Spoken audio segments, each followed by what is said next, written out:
Dans Screaming Frog, comment définit-on des segments? D'autres éléments peuvent être identifiés au travers de la segmentation. Ça m'a permis, là, en direct, de trouver une boulette dans mon maillage interne.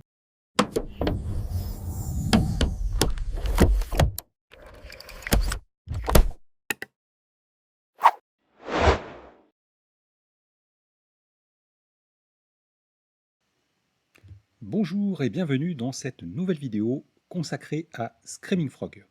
Aujourd'hui, je vous propose de parler de segmentation. C'est une vidéo que je voulais faire il y a fort longtemps.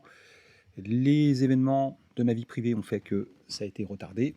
Mais aujourd'hui, le jour est arrivé où nous allons enfin parler des segments dans Screaming Frog. Alors, pour mémoire, Screaming Frog, c'est un crawler, un spider qui permet de faire de l'analyse technique en SEO. Et donc, la segmentation qui est apparue en 2023 permet de catégoriser les URL des sites que vous allez crawler pour réaliser des analyses ou des comparatifs. Et donc, c'est un outil qui est vraiment utile puisqu'en fait on peut l'utiliser dans des audits techniques. Voici par exemple une slide sur un des audits que j'ai réalisé dans le passé pour un client. Vous voyez que la segmentation permet d'identifier deux segments de pages, deux catégories typologies de pages qui ont des problèmes ici d'indexabilité. D'autres éléments peuvent être identifiés au travers de la segmentation, comme ici sur le même audit, le taux de pages actives parmi les pages indexables. Une page active, c'est une page qui a reçu au moins une visite dans les 30 derniers jours sur Google Analytics dans le cadre de mes audits. Et donc, je vous propose de voir comment réaliser une segmentation paramétrée des segments. Vous avez ici l'exemple d'un site e-commerce sur lequel j'ai réalisé une segmentation assez complexe puisque ça permet ici d'identifier en rouge les ressources, c'est-à-dire tout ce qui est images, JavaScript, CSS. J'y ai mis également les sitemaps XML puisque on peut dans Screaming Frog demander à crawler les sitemaps pour comparer les URL crawlées en réalité sur le site avec celles présentes dans les sitemaps. C'est un indicateur intéressant au niveau technique. J'ai identifié bien évidemment là où les homepages, je dis les homepages puisque comme vous le verrez dans le cas présent, j'ai plusieurs pages qui peuvent correspondre à une homepage. C'est un bug sur le site. Les facettes et les tris qui sont des pages typiquement qui sont non indexables. Les produits et leurs déclinaisons. Les catégories de produits. Les pages fournisseurs, fabricants et marques. Les attachements. Donc ça dans un site PrestaShop, ce sont par exemple les documents PDF qui peuvent être attachés à des produits. Et toutes les autres pages, ici on parle du blog, de cocon sémantique et d'autres pages informationnelles qui sont dans la structure du site. L'un des usages que l'on peut faire dans Screaming Frog, c'est notamment la visualisation avec ici l'outil de visualisation 3D qui, vous le voyez, permet de visualiser le maillage interne en prenant en compte les segments par couleur. Donc si par exemple je veux regarder, essayer d'identifier des anomalies techniques, je peux mettre par exemple à l'échelle des liens entrants uniques et voir quelles pages reçoivent le plus ou le moins de liens entrants. Donc ça peut être intéressant. Alors ici c'est pas très lisible, mais quoi qu'il en soit, ça peut être intéressant dans le cas de certains sites pour identifier le nombre de liens entrants dans telle ou telle catégorie de page. Dans Screaming Frog, comment définit-on des segments? Pour ce faire, il suffit d'aller dans le menu configuration et vous avez un sous-menu segments qui permet de définir tous vos segments. Le fonctionnement est relativement simple puisque en fait vous avez une hiérarchie de segments, c'est-à-dire que le segment qui est en haut de la liste va d'abord être analysé et au fur et à mesure que vous allez descendre dans les différents segments, l'ordre de priorité va baisser. Cette utilisation permet notamment d'exclure certaines pages de certains segments puisqu'en fait dans mon usage personnel, j'aime bien avoir des segmentations qui sont excluantes, c'est-à-dire qu'une page ne peut faire partie que d'un seul segment. Et pour ce faire, vous verrez qu'il y a une petite astuce. On peut bien évidemment faire des segments qui se recroisent. Je vous donne un exemple. Identifier, comme je le fais sur tous mes crawls, les ressources. Donc les ressources, ça englobe toutes les images, les CSS, les fichiers JavaScript. Et sur ces ressources, par exemple, créer un autre segment global qui va identifier toutes les URL qui sont en erreur côté client, les erreurs 400. Et rien ne nous empêcherait donc d'avoir une même page qui fasse partie du segment ressources, mais qui soit en erreur 404, et donc elle serait identifiée dans les deux segments à la fois. Dans mon cas, ça n'est pas l'usage que j'ai l'habitude de faire. Je préfère segmenter les pages, les URL par typologie. Typiquement, sur une boutique en ligne PrestaShop, je vais avoir mes ressources en haut, la homepage, les facettes et les tris, les déclinaisons de produits, puis les produits, ce qui permet d'identifier les différentes URL, s'il y a des déclinaisons bien entendu, les catégories, les fournisseurs, les fabricants, en mettant les pages paginées avant les pages principales, ce qui permet là également de regarder s'il il y a des disparités et des problématiques de maillage interne sur les paginations, les marques, les attachements et toute la partie, je dirais, informationnelle qui peut être rattachée au maillage interne. Cette typologie de page, en fait, permet d'identifier pour chaque catégorie de page les problématiques qui peuvent se poser. Dans le cas présent, on peut voir que, par exemple, les pages de tri ici sont toutes non indexables. Ce que je vous propose maintenant, c'est de voir comment on peut réaliser une segmentation sur un site. Je vais utiliser deux cas de figure, un site PrestaShop, une boutique en ligne, et un site WordPress. Et vous verrez qu'on retrouve plus ou moins les mêmes techniques de segmentation. Je suis ici sur le même site e-commerce où j'ai réalisé un crawl qui est vierge au niveau paramétrage et donc sur lequel je n'ai aucun segment. Et ce que je vous propose de faire, c'est de regarder comment réaliser la segmentation. Je vais donc aller dans configuration segment et ici je vais ajouter mon premier segment. Alors comme je vous l'ai dit, généralement j'aime segmenter d'abord les fichiers ressources pour pouvoir les isoler et pouvoir me concentrer par la suite dans mes analyses sur les URL de page entre guillemets HTML. Et donc pour identifier les ressources, ce qu'il y a de mieux, c'est d'utiliser une expression régulière, une regex. Alors je vais déjà commencer par renommer mon segment ressources.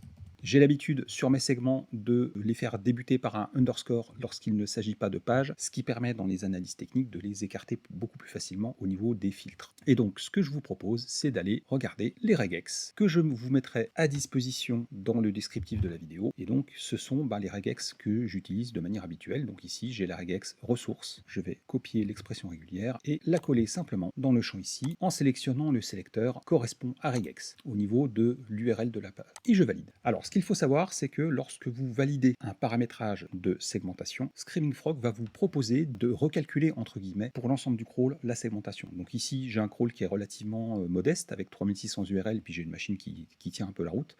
Donc ça va aller relativement vite. Voilà, ça va prendre quelques secondes. Sur des gros crawls de plus de 100 000 pages, évitez de faire ce genre de choses, puisqu'en fait, à chaque fois que vous allez valider, ça va mettre jusqu'à 1 minute, 2 minutes pour recalculer la segmentation. Et donc ici, dans l'onglet segment, je vois que j'ai bien 2987 ressources segmentées et 705 URL qui ne sont pas encore segmentées. Donc sur ce site, par exemple, je vois que tout ce qui est images, CSS, JS, ça représente 80% des URL qui ont été crawlées. Donc je vais retourner dans les segments et là, je vais identifier mon deuxième segment qui va être celui de la homepage. Donc je vais ajouter un segment homepage et je vais utiliser là encore une expression régulière. Je vais aller chercher mon expression régulière homepage que je vais coller ici et je vais valider.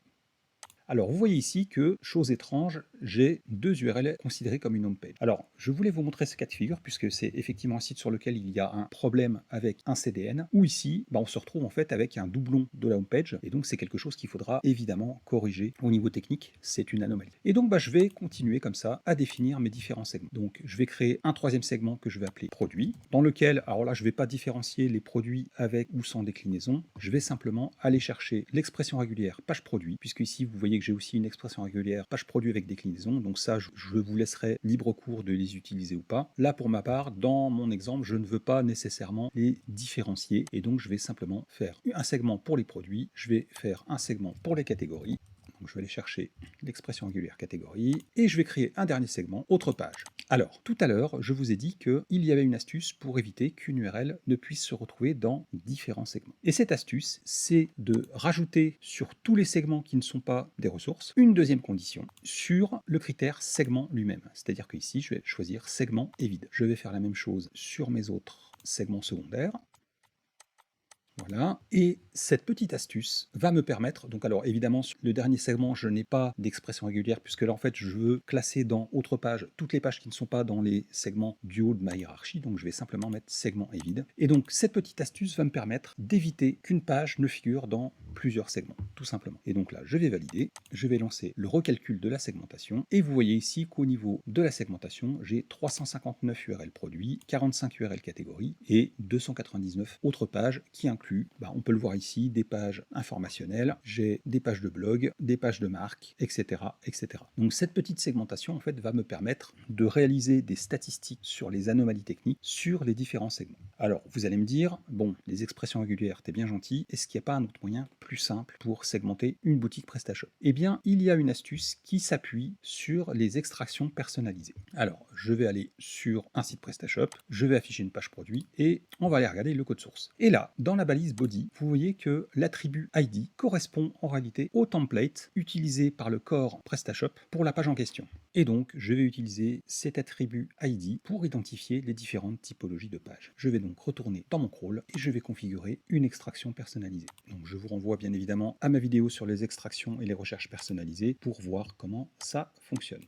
Je vais donc créer une nouvelle extraction personnalisée. Donc je vais cliquer sur Ajouter et je vais définir ici un ID page qui va me permettre tout simplement d'aller rechercher l'attribut ID de la page. Donc ce que je vais faire, je vais cliquer ici sur le petit bouton pour aller visuellement chercher l'élément. Je vais coller l'URL de la page, je vais afficher le HTML source et vous voyez ici que je retrouve bien mon attribut ID qui correspond à Product puisque c'est une page produit. Donc ce que je vais faire, je vais simplement reprendre la balise body et je vais extraire l'attribut ID. Vous voyez ici que je retrouve bien la valeur de ID qui correspond à product. Donc les pages produits correspondent à la valeur d'attribut ID product, les pages catégorie, etc., etc. Et je valide. Alors bien évidemment, comme c'est une extraction personnalisée, vous avez l'obligation de refaire le crawl pour aller extraire les différentes valeurs que vous voulez extraire du code source. Et donc je relance le crawl. Mon crawl est terminé. Nous allons aller regarder ce que nous avons obtenu dans l'onglet extraction personnalisée. Alors on voit ici que effectivement il m'a bien extrait les valeurs de l'attribut ID sur la balise body avec un certain nombre de valeurs puisque on a ici pour en tout cas les pages identifiables comme étant des pages PrestaShop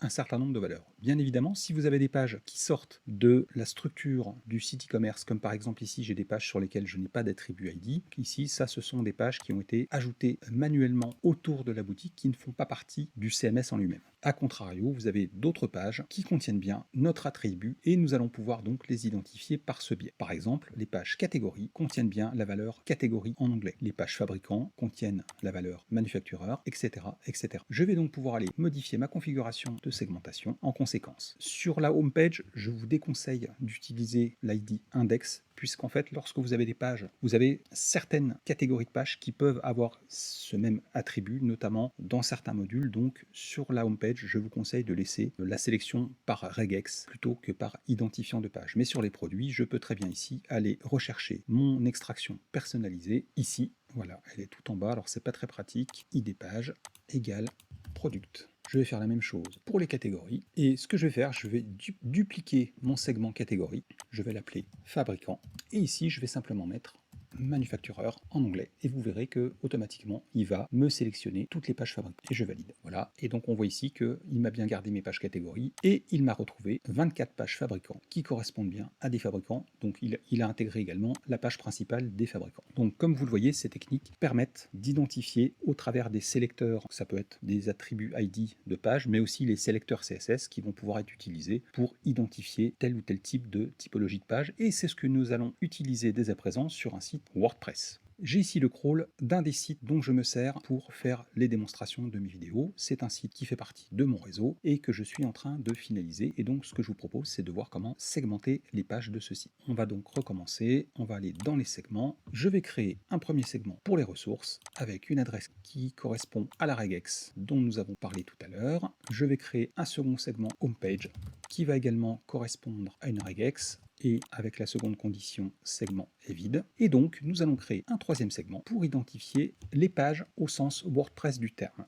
Donc, je vais appeler ça page. Je vais laisser pour le moment cette condition vierge et je vais ajouter segment est vide. Et donc, comment faire pour identifier les pages sur un site WordPress? Eh bien, ce que je vous propose, c'est d'aller regarder directement sur une page du site et on va aller regarder dans le code si on trouve un élément qui peut être utilisé pour identifier les pages. Et donc, comme je suis un petit peu connaisseur de WordPress, je sais qu'au niveau des classes, par défaut, dans les WordPress, vous avez notamment la partie classe de la balise body qui contient des éléments qui peuvent permettre de différencier les différentes typologies de pages. Vous avez notamment le page ID ici qui va pouvoir être utilisé en partie pour identifier les pages WordPress qui sont bien du custom post type page. Je vais donc retourner dans Screaming Frog et je vais définir une extraction personnalisée sur class body. Et donc là encore, je vais utiliser l'outil de sélection, le navigateur pour coller la page, et je vais aller dans le HTML source. Et ici donc, c'est bien la balise body que je veux utiliser et l'attribut class que je veux récupérer. Donc ici en fait, l'astuce c'est que je vais récupérer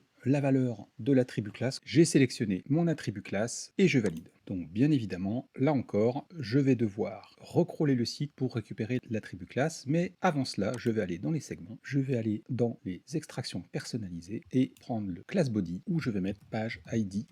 La classe contient page ID-, ce qui me permettra de sélectionner toutes les pages au sens WordPress du terme de mon site. Je rajoute bien évidemment segment et vide. Je peux maintenant dupliquer cette règle pour identifier les articles de blog. Je vais appeler ça article et ici, ce sera bien évidemment post ID. Donc cette technique permet, comme vous l'avez compris, d'identifier très simplement tous les post types de votre site WordPress, puisqu'ici, si vous créez de nouveaux custom post types, vous pourrez très facilement les identifier avec le même procédé. Et je vais créer un dernier segment appelé autre page, qui sera peut-être vide, ou je vais simplement mettre segment et vide. Je valide, donc là je ne vais pas refaire la segmentation puisque je vais recrawler le site, ça devrait aller assez vite. Et vous voyez qu'automatiquement, lors de mon crawl, il a bien identifié mes pages et mes autres pages. Alors je vois ici que j'ai dû faire une boulette sur les articles, puisqu'en fait, il ne m'en a trouvé aucun. Donc ce que je vais faire, c'est que je vais aller regarder dans le code d'un article ce qu'il en est. Et effectivement, je vois que le post ID, il n'y a pas de tiret contrairement aux pages ID. Donc il me suffit d'aller dans Screaming Frog, corriger ça, hop.